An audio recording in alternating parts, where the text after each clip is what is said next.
नमस्कार, मैं नियाज खान और आप देख रहे हैं एनएमएफ न्यूज। कहते हैं समय बहुत ही बलवान होता है, इसलिए जब किसी का समय खराब हो तो उस पर हंसना नहीं चाहिए, क्योंकि आज उसका समय खराब है, कल आपकी भी बारी आ सकती है। इस वीडियो में हम आपको समय का खेल कैसा होता है ये अमेरिका और भारत के संदर्भ में समझाएंगे। एक वक्त था जब अमेरिका ने कृषि प्रधान देश भारत को गरीब देश कहते हुए गेहूं देने से मना कर दिया था, और आज भी एक वक्त है जब अमेरिका गेहूं के लिए भारत के सामने गिड़गिड़ा रहा है।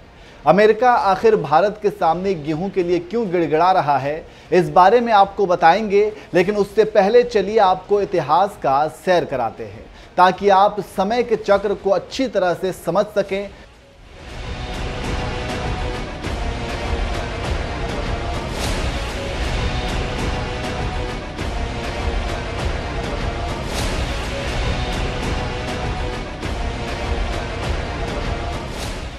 भारत के इतिहास में कभी ऐसा वक्त भी आया था जब अमेरिका गेहूं के लिए भारत को धमकाता था।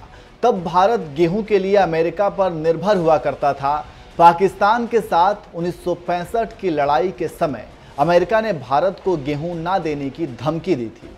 इतना ही नहीं, अमेरिका ने एक बार भारत को भिखारियों का देश भी कह दिया था। दरअसल दिन था 27 मई 1964 का, जब भारत के पहले प्रधानमंत्री जवाहरलाल नेहरू का निधन हो गया। उनके निधन के बाद लाल बहादुर शास्त्री दूसरे प्रधानमंत्री बने। 1965 में जब पाकिस्तान के साथ जंग चल रही थी, तब लाल बहादुर शास्त्री ने ही जय जवान जय किसान का नारा दिया था। नेहरू के बाद भारत, किताब के लेखक रामचंद्र गुहा लिखते हैं, आज़ादी के बाद मॉनसून के दगा देने की वजह से भारत में अनाज के उत्पादन में गिरावट आ रही थी। भारत 1964 और 1965 में सूखे का सामना कर चुका था। इससे शास्त्री चिंतित थे। प्रधानमंत्री बनने के बाद उन्होंने सबसे पहले कृषि बजट बढ़ाया। शास्त्री ने सी सुब्रमण्यम को खाद्य और कृषि मंत्रालय का जिम्मा सौंपा।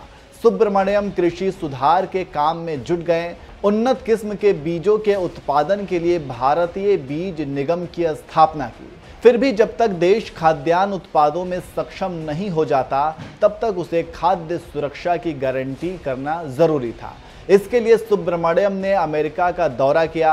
उन्होंने अमेरिकी राष्ट्रपति लिंडन जॉनसन से मुलाकात की। इस मुलाकात में अमेरिका भारत के बीच एक समझौता हुआ। इस समझौते के तहत अमेरिका भारत को लंबी अवधि और कम ब्याज दर पर कई कर्ज दिए और गेहूं की आपूर्ति करने पर राजी हो गया।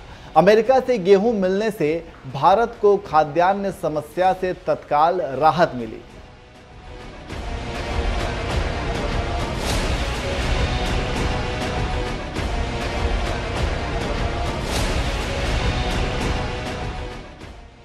दरअसल इससे पहले हुआ यह था कि साल 1962 में भारत ने चीन से जंग लड़ी थी, जिसके बाद पड़ोसी मुल्क पाकिस्तान को लगा कि भारत चीन से जंग के कारण कमजोर हो गया है, और इस गलतफहमी में 5 अगस्त 1965 को 30,000 पाकिस्तानी सैनिक एलओसी पार कर कश्मीर में घुस आए।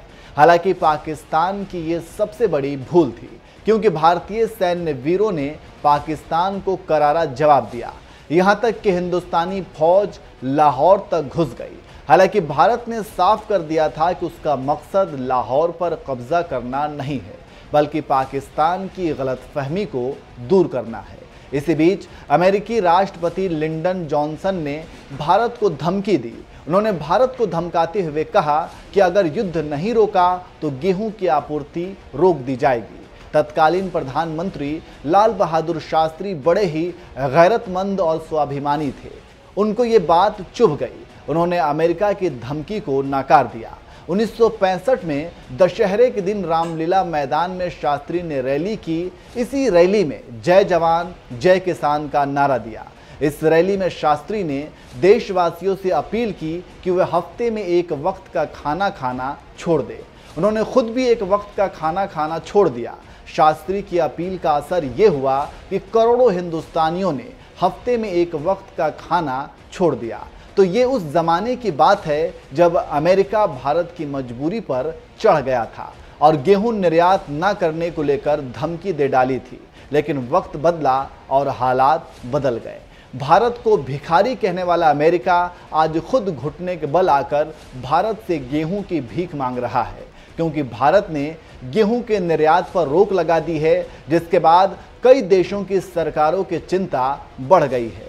हालांकि भारत ने यह फैसला इसलिए लिया है ताकि देश में गेहूं और आटे की बढ़ती कीमत को काबू में किया जा सके। वही गेहूं के निर्यात पर रोक लगने से अमेरिका बौखला गया है। आपको बता दें कि भारत ने 13 मई को गेहूं के निर्यात पर रोक लगा दी थी।